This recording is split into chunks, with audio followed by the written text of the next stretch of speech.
All right. Good morning, everybody. Sorry for logging in a little late. I was on the phone with the dean, so I apologize for that. Hopefully you had a chance to watch the PKA videos because that's where we're going today. We're going to jump in and start working on that. We're going to work through some problems, give some introductory information, and we'll work through some PKA problems. So the acidity and PKA is going to lead us into another concept, which is coming after this, which is nucleophiles and electrophiles. So it's very similar. So I like to do acidity first, and then we talk about nucleophiles and electrophiles after, because it's really kind of centered on some of the same ideas. All right. So let me go ahead and share my screen. Give a shout out to everybody who logged in today on a Friday. You could have taken the day off, even though you're paying for the class, but don't take the day off. So yeah, we're going to jump in and start today with, let me change this paper right quick.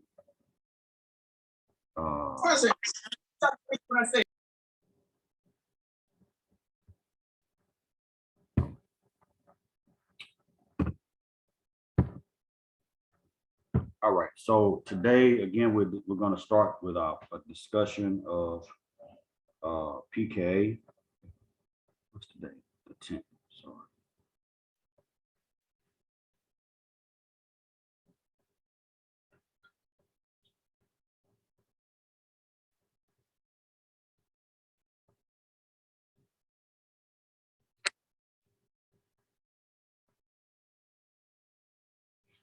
All right, so we talk about PKA and the factors that affect it.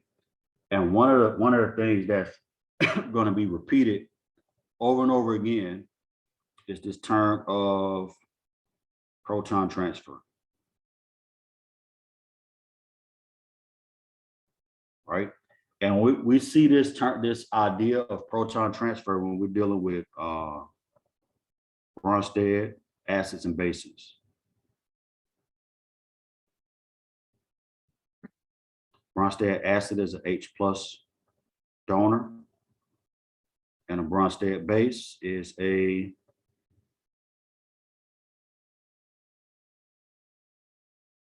H+ acceptor. Sorry about that.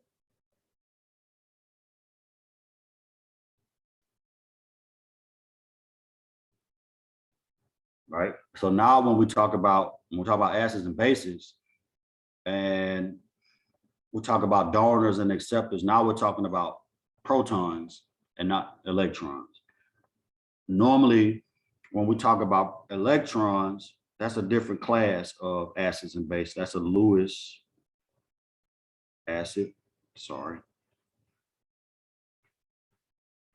And that's an electron acceptor. And then Lewis base, which is what we've already been talking about, I just didn't give the terminology.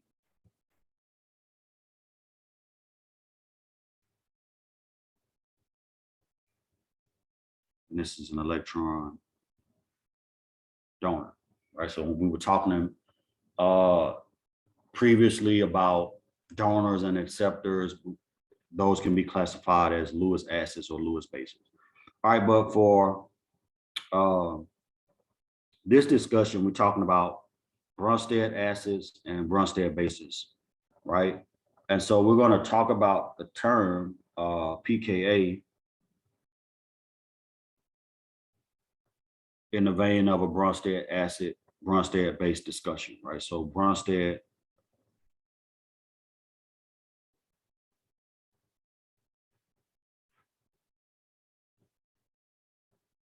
So if I have a reaction between a Bronsted acid and a Bronsted base, let's just take HCl.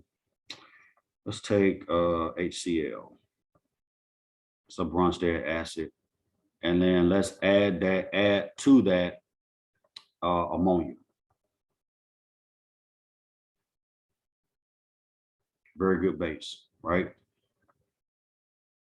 When we react those two together, what I end up with is, and I'm going to show you all of this in a second. So NH4 plus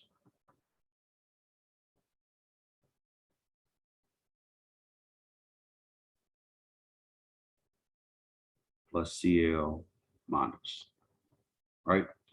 So when a Bronsted acid and a Bronsted base react together, you have, this is your acid. What you're looking for is an H plus that can be donated. You can see that HCl, the H connected to Cl is donatable, right? And then over here, this is your base. Now on the other side of the arrow, what would the NH4 plus be considered? If you watch that video, you would know, you can answer this. Base. Conjugate base. Can you repeat the question one time? The NH4 is, I heard conjugate, you're right about that. But if it was the conjugate base, it would be the acid after whatever is left over after the acid gives up a proton. So this is actually conjugate acid.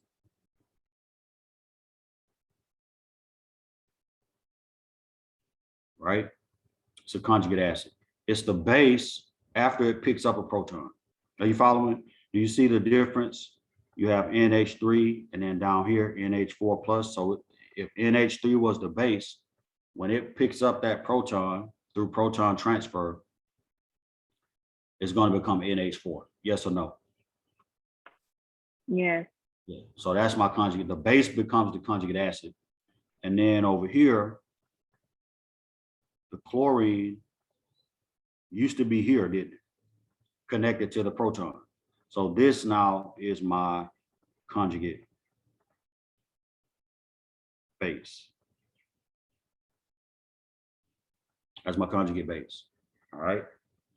So the conjugate acid is the base after it picks up a proton. The conjugate acid is the acid after, I'm sorry, the conjugate acid is the base after it picks up the proton.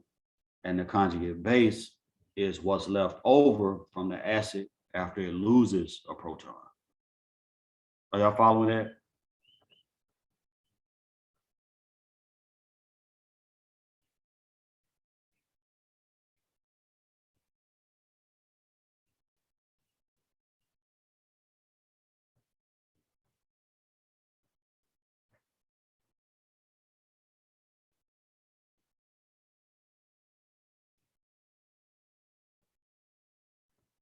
Following? Yes, no, we're okay so far?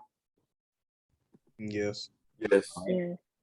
Now, the question is, how do we measure acidity for organic acids, right? Because they don't readily decompose. You know, in Chem, right? I mean, when you study acids and bases, you study it in terms of acid-base equilibrium, right? So if you had an acid like this,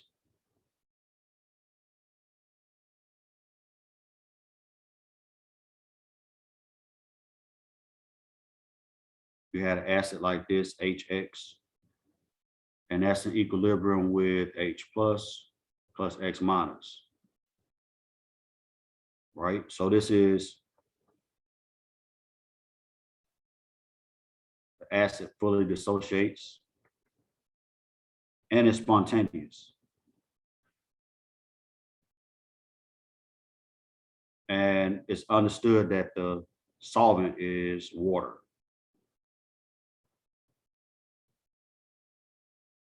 Right, but the solvent is not involved in the dissociation. So that acid ionizes, right? So you have a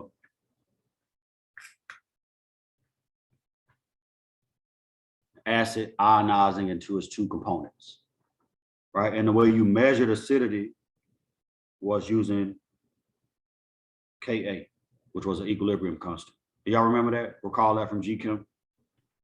Yes. Anybody? And this, how do we write that equilibrium constant? Is products over reactants? Is it concentration of products over what?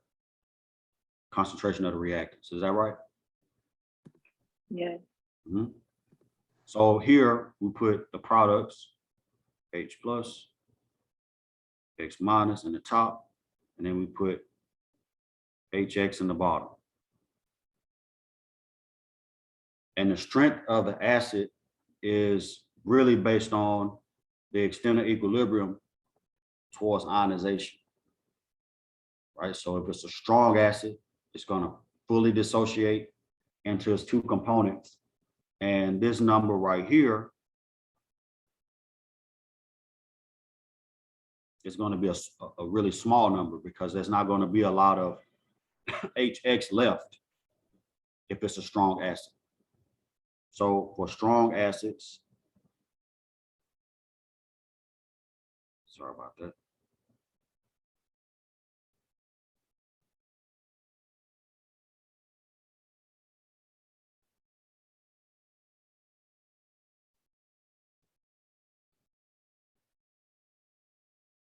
Right? For strong acids, the amount or concentration of HX that's left over after dissociation is small, right? And not just HX, let me say the concentration of HX. So that means that Ka for a strong acid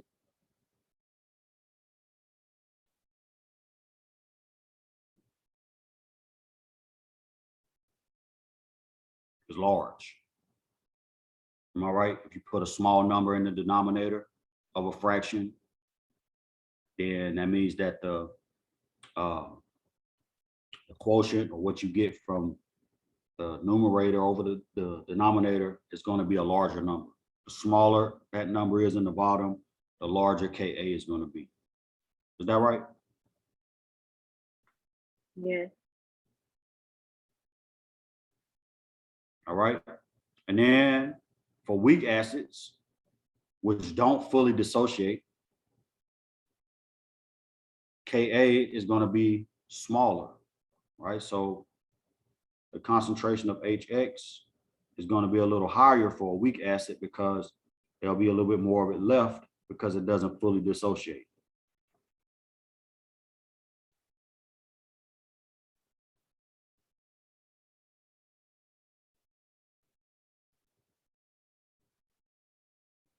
Right. So for a weak acid, the concentration of HX is going to be a larger, I mean, not say large, but larger for weak acids. And then now for Ka, will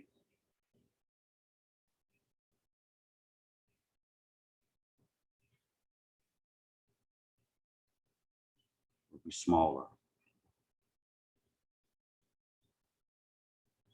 Right? Because the extent of equilibrium is not going to favor the product so much. Are y'all following? Is that making sense? Yes. Go ahead.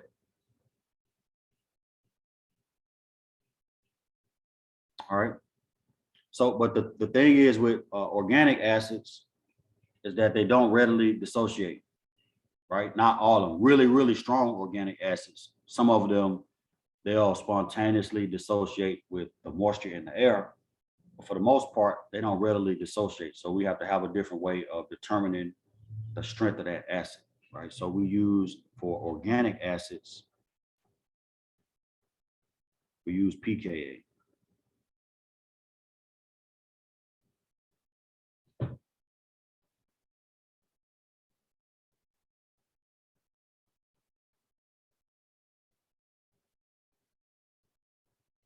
And that will be the negative log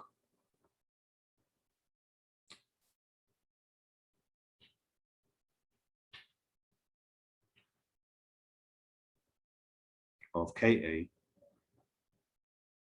or 1 over Ka.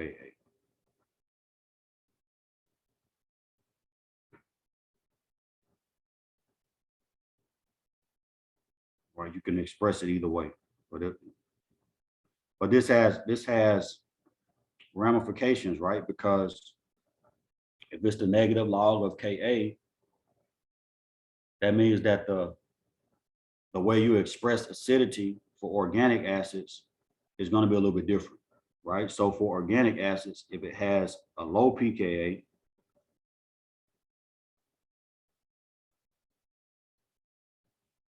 that means the acid is a strong acid. If it has a high pKa, it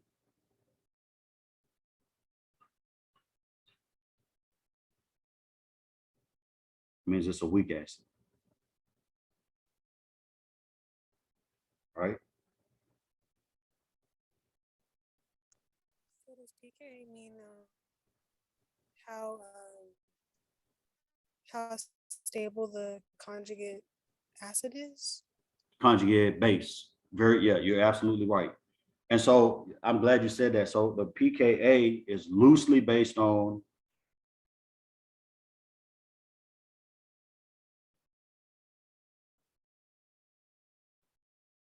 the conjugate base stability. It's loosely based on that. So we're going to go back to our original example, and we're going to use that for our discussion about pKa, and then we're going to talk about the different factors, and we're going to talk about, we're going to do some other examples. All right. So let's go back. Let me copy that reaction that we had up top. Or I'll just rewrite it. Never mind. We had a page in here. Right, everybody still on the boat so far? We good? Yes. Okay. All right, great. If you have a question, interrupt, please, by all means.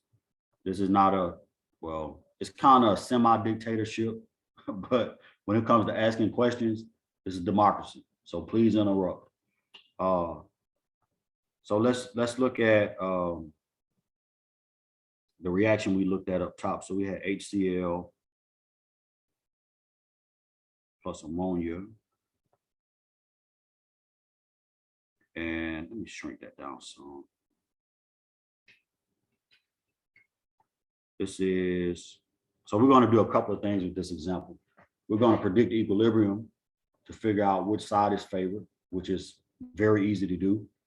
And then we're also going to talk about why one acid is stronger than the other. So let's do that. All right. So we have HCl plus NH3, and that's going to give us NH4 plus Cl minus. All right, we're going to go and let's go through. This will be our first introduction into arrow pushing also. So we're going to talk about the mechanism for proton transfer as well. Right, so let's do the mechanism first. So we'll talk about that first, because this will give us a really good start, a jump start on nucleophiles and electrophiles.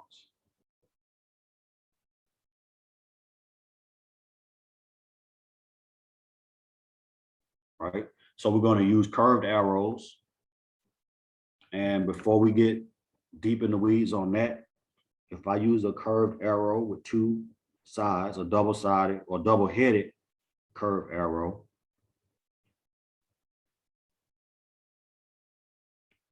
I'm gonna give you all this up front. So when you see it, you'll know what's happening.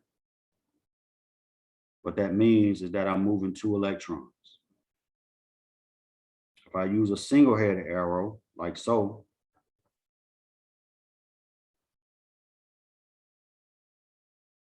that means I'm moving 1 electron. All acid-base mechanisms are going to use double-headed arrows, right? This is polar. We're going to talk about that later, so don't worry about the definition of that yet. And then this will be radical. Right, but all of these acid-base reactions are polar mechanisms. All right, so let's look at what happens. When I'm doing acid-base chemistry, where do my electrons come from to do the proton transfer, to pick up the proton? Hydrogen. So hydrogen is where they're going. All right, and let me do this over here too. I want to make sure we understand what's happening here. So let me draw this out in Lewis form, not condensed.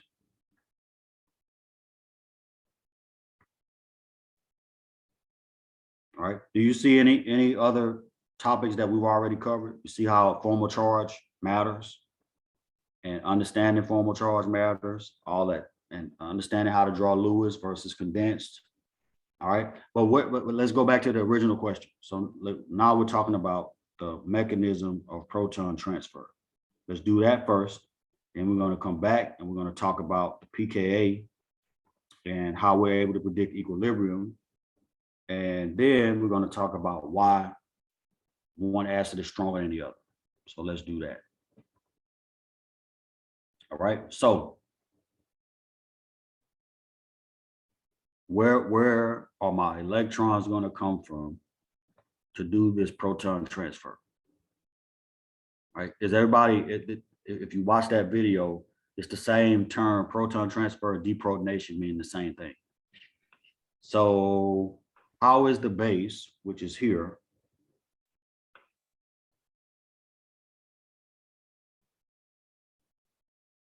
going to attack the acid? Is it gonna donate the electrons from the lone pair to Come on, the, come on.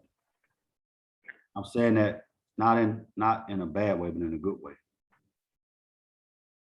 So the lone pair on nitrogen is going to attack here. And all this stuff, I'm going to be very detailed with this because I'm trying to lay a foundation for, what we do in the future. Because everything we learn here is you're going to have to apply it in the next section to nucleophiles and electrophiles. And when we start doing other reactions. So I'm going to start my arrow at this pair of electrons. Change colors on it.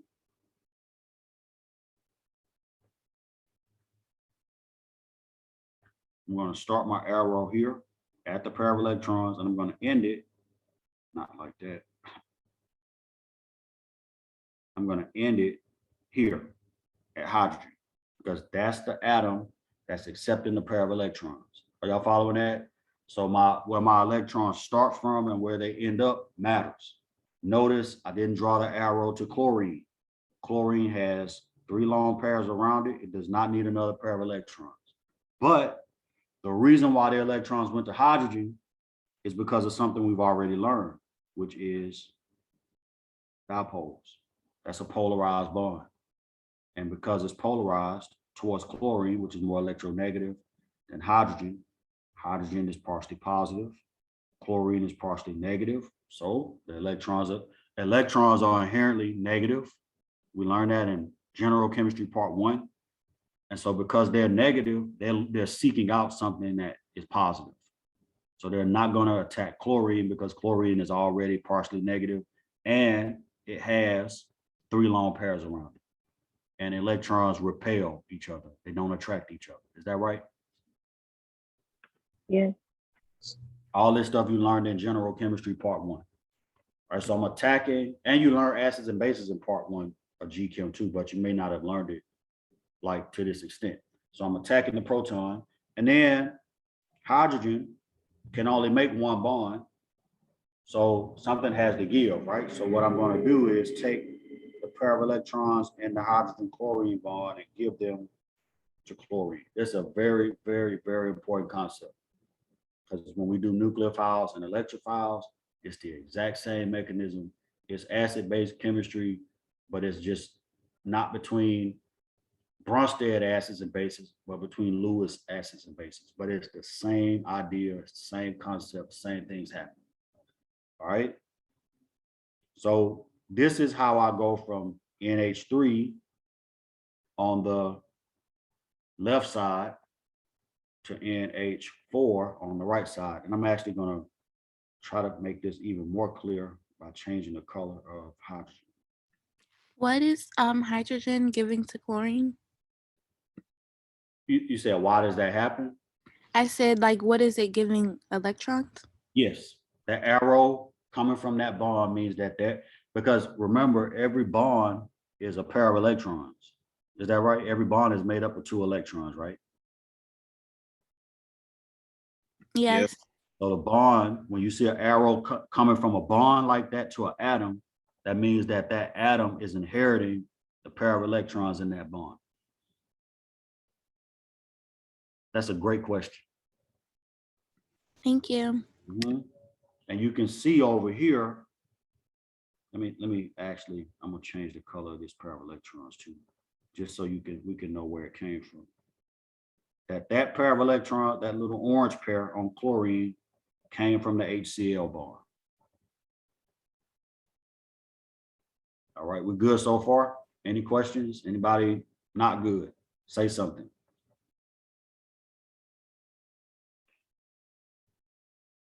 All right, so now we'll look on the other side of the arrow. We can see over here, I'm just gonna put this, I'm gonna put it right here. That my proton has now been transferred to nitrogen, and it made nitrogen have a +1 charge, because if we go back and do a formal charge, you'll see that valence minus actual in this case is going to be 5 minus 4, so that's +1. Again, that's another concept that should become second nature, being able to determine the formal charge on an atom, because you're going to see this from this point forward. You're going to see it a lot, especially when it comes to your conjugate bases, and your conjugate bases giving up or obtaining extra pairs of electrons and becoming negative, or so on and so forth. You're going to see it a lot. So formal charge is a skill that you need to master. The arrow pushing, you'll master that over time. This is the first time we've actually done this, other than resonance, which is a different type of arrow pushing. But when we talk about reaction mechanisms, this is a little bit different. So you'll master that over time. That's just reps and practice. All right. So now that's +1. How do I know that chlorine is -1?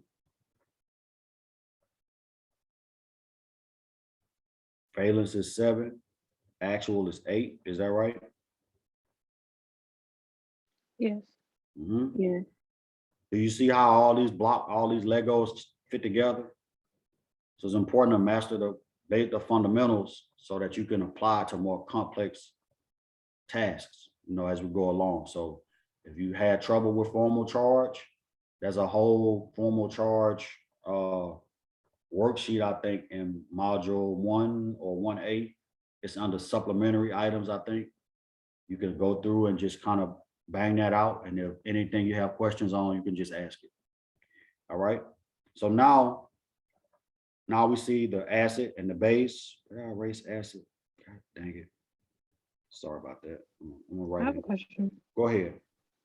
Since we're donating the pair of electrons Uh-huh. to the hydrogen, Yes. I'm confused on how you said it's a Bronsted acid. Can you repeat the last part of that question? I'm confused how you're saying the HCl is a Bronsted acid, since we're talking about the electrons. One more time. You kind of faded out on me at the last part of your question. I'm confused You're how confused HCl is a Bronsted acid, and we're talking about protons, but I guess we're pushing. Yeah. So when we talk electrons. about protons, that's a great question.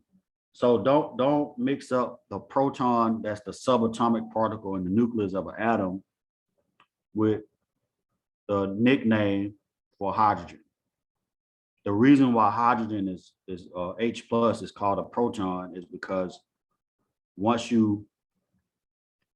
that hydrogen loses electrons or loses electrons from a bond, it becomes an H plus. And the plus is a direct result of what's in the nucleus, which is 1 proton. So when we talk about hydrogens, we call them protons. That's kind of like a nickname. Does that make sense? Kind of. Yeah, but so the reason we're calling that a proton is because that's a convention. It's a conventional name for losing H plus, because that's what you're doing, right? When you lose this pair of electrons right here, that hydrogen essentially becomes an H plus until the base attacks it. Are you following? Yeah, that makes sense. Yeah, so that's why we call it a proton. And the fact that it lost electrons means it can also gain electrons from the base. All right, that's a great question. So now, on the other side of my arrow, which one of those is the conjugate acid?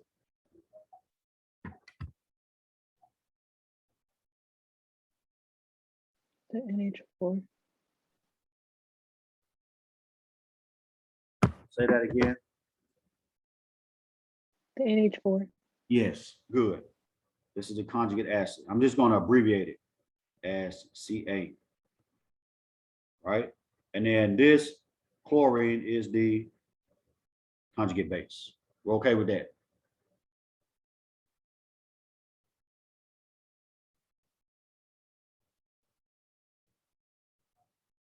All right. So now let's talk about the equilibrium. Let's see if we can figure out the equilibrium. So what I want you to do, I want somebody to Google the pKa of, and I'm going to move this. Hopefully I can move it without catching other parts of stuff.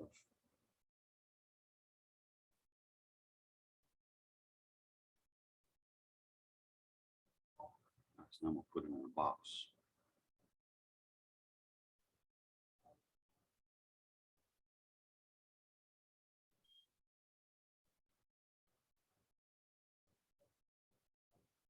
I gotta screw that up.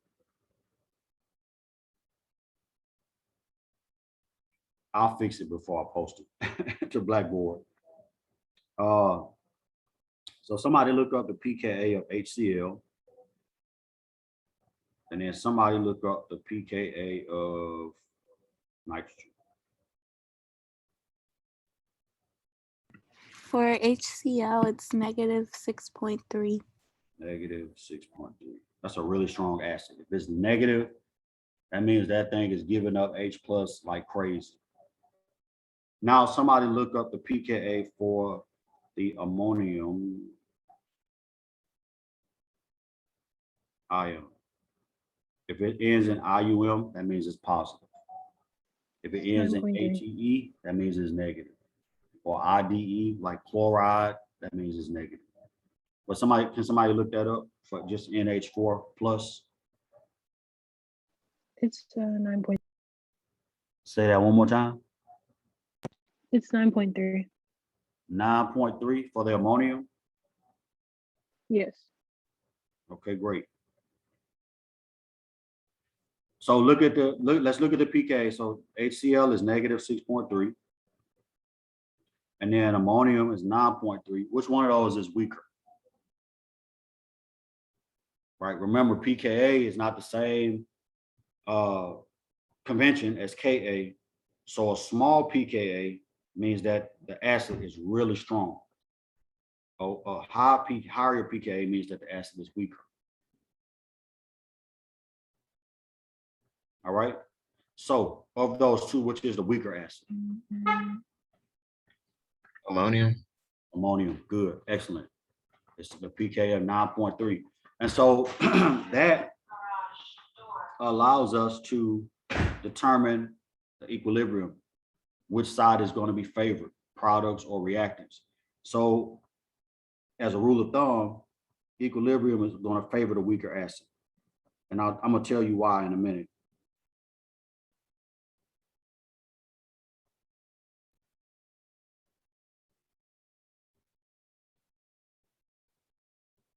Right? It favors a weaker acid.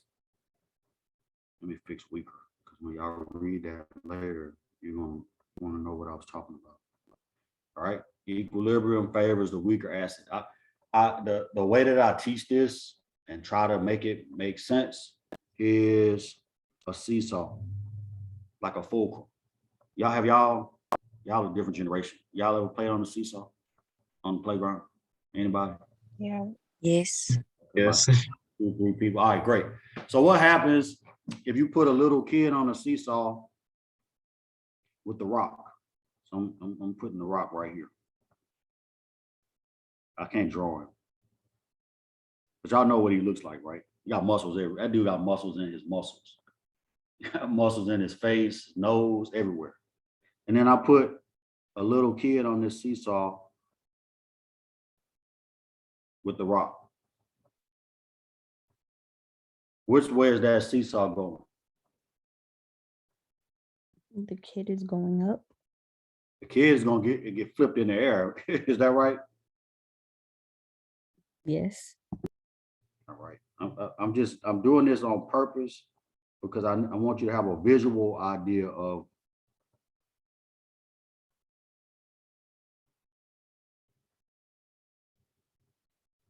I want you to have a visual idea of how to predict equilibrium. Right? The rock is bigger, heavier, and so the seesaw is going to tilt that way. Is that right? Yes. So now if we look at the reaction up top, we can predict which side is going to be favored because remember equilibrium can, the fact that it's in equilibrium can favor the products or the reactants. So we can talk about that in terms of a seesaw. Now we're going to put the numbers on here. Let me get my line straight. I want to have it tilted and give it away. So this is negative 6.3 and this is 9. Was it 9.3? Yeah, 9.3. That's the peak. Those are the two pKa values.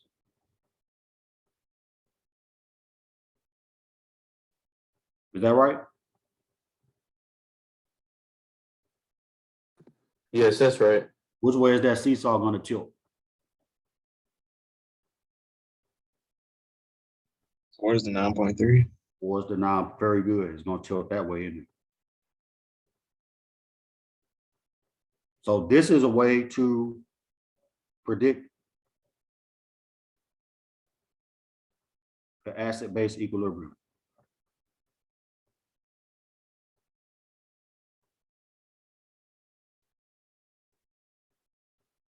All right. I'm predicted acid-base equilibrium based on the pKa values that are readily available to me.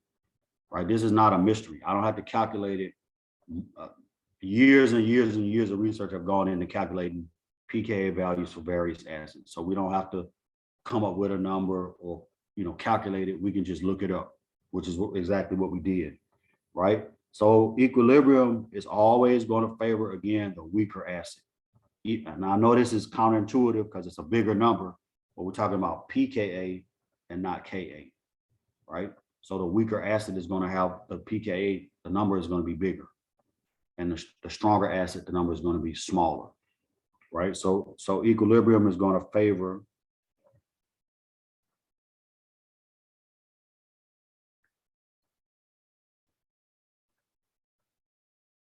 a weaker acid. Are we following that? So let's think about why. And then we're going to talk about the pKa factors. We'll probably end up talking about that on Monday.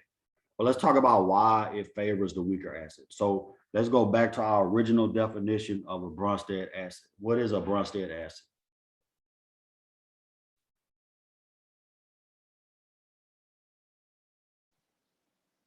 Proton donor.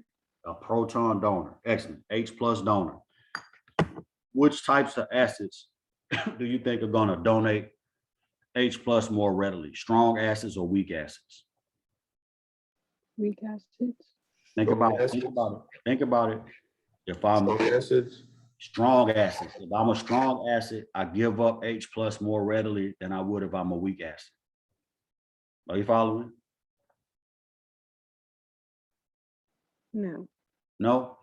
So again, an acid, Bronsted acid, is a H plus donor. Yes. You agree with that? Yes. Better acids give up H plus more readily. Right. That's just is what it is. A really good acid is going to give up H plus rapidly. No problem. The weaker the acid, the less readily it gives up H plus. Are you following that part? Yes.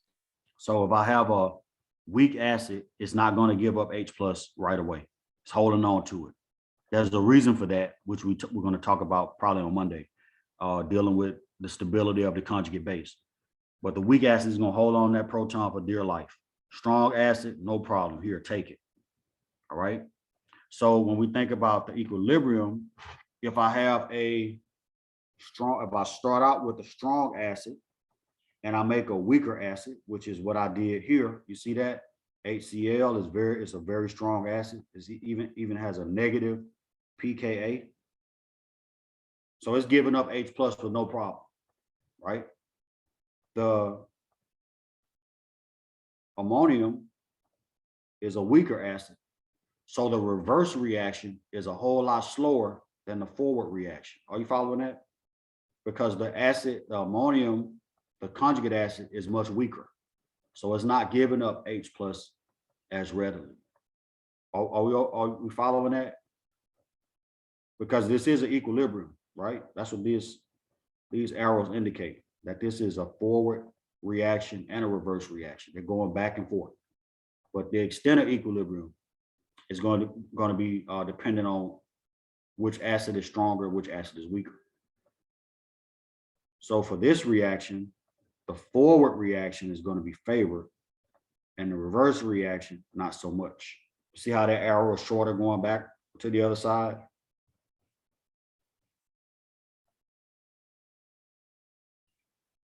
Right, and that's because the forward reaction had the acid that's involved in the forward reaction is much stronger. So imagine, actually, let's not imagine, let's calculate it.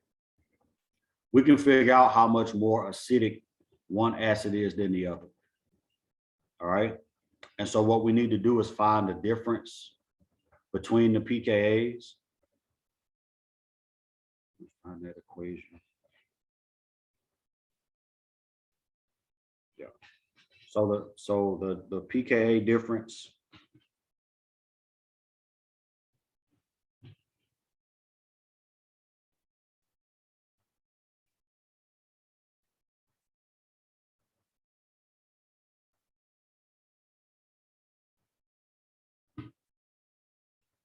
we'll talk about this again on Monday, so don't worry about that. But this is how we determine the difference in acidity, how much more acidic one acid is than the other.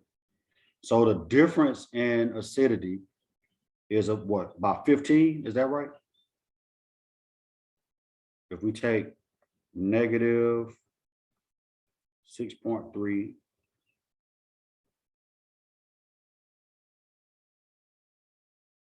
we take the difference in those two. What is that? Negative what, 15.6? Is that right? Yeah, that's correct. Mhm. So what we're going to do is take that difference and we're going to take the absolute value of it. So 15.6, right? So we're going to put that in here. And we're going to do this again on Monday, so don't panic. So HCl is 10 to the 15 times more acidic than ammonium. So that means that for every one ammonium reaction going in the reverse, there's 10 to the 15 HCl protons being transferred going in the forward direction. Right? So that's why equilibrium is going to favor the weaker acid, because the stronger acid, that reaction is going to, the rate is going to be much higher going towards that weaker acid. Right? So that's why we say that. So anytime we predict equilibrium, what we're looking for is which acid is weaker, the acid or the conjugate acid. And when if it's the conjugate acid that's weaker, equilibrium is going to favor the products. If it's the acid that's weaker, equilibrium is going to favor the starting material. All right. Does that make sense or no? Can you repeat the last part one more time? Mm-hmm.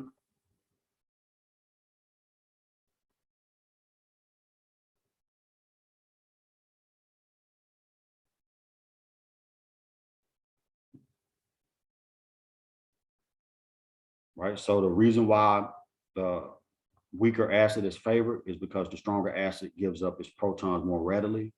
And the other piece to that is that you're going from acid to the conjugate acid.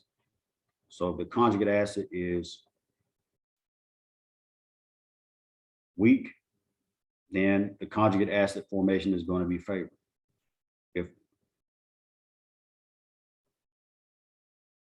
So that favors the conjugate acid. If the acid on the And the product side is weak. I'm sorry, the reactant side. Let me say reactants. And then instead of the conjugate acid, let me just say that it favors the products. This is the abbreviation for product, PDT. All right, we're going to talk more about this on Monday. So don't panic and don't feel like if you lost, it's okay. We'll clear it up on Monday. But what we've done today is we've talked about the mechanism for proton transfer, which is the same no matter what the proton is attached to. We've talked about what types of arrows to use. We talked about formal charge. We've talked about pKa. We haven't talked about the factors that affect pKa, but we will on Monday. So if you haven't watched those videos, rewatch them. Looking on Blackboard, it'll tell you what sections to read. If you go into module 2 or second module, it'll tell you, go down to readings. It'll tell you every section that we're covering in the book, all of that, third edition. So we talked about predicting equilibrium. And then we've also talked about why equilibrium favors the weaker acid. So we're gonna stop right here. It's 10:52. We'll pick this up on Monday. Again, look over the sections in the book dealing with this topic. Watch the videos that were sent out, because on Monday we're gonna start digging more into why some acids are stronger than other acids. And it's not that difficult, but there are multiple factors that affect pKa. Go ahead, Tia. Oh, no, I was just gonna ask if I could speak with you after class.